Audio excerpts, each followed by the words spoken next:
দিনাজপুর জেলার হাকিমপুর উপজেলায় বিয়ের প্রলোভন দেখিয়ে এক নারীর সঙ্গে অনৈতিক সম্পর্ক স্থাপন ও ধর্ষণের অভিযোগে উপজেলা প্রাণী সম্পদ কর্মকর্তা ডাক্তার শফিউল ইসলামকে আটক করেছে পুলিশ। শুক্রবার ৩ এপ্রিল বিকেলে হাকিমপুর উপজেলা প্রাণী সম্পদ অফিস চত্বর থেকে তাকে আটক করা হয়। 72 ঘন্টা ময়েশ্চার লক সমৃদ্ধ লিলি বডি ওয়াশ শিয়া বাটারের গুডনেস স্কিন রিপেয়ার করে রাখে সফট ও গ্লোয়িং।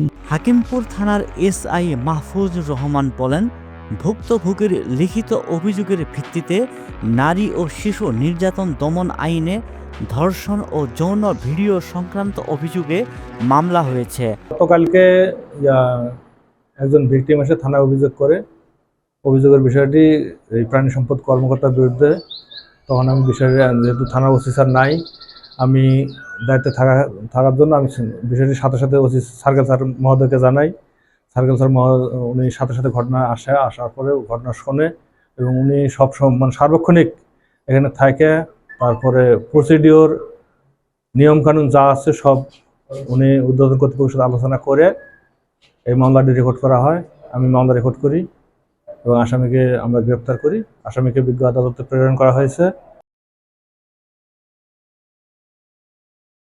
72 ঘন্টা ময়েশ্চার লক সমৃদ্ধ লিলি বডি ওয়াশ শিয়া বাটারের গুডনেস স্কিন রিপেয়ার করে রাখে সফট ও গ্লোয়িং।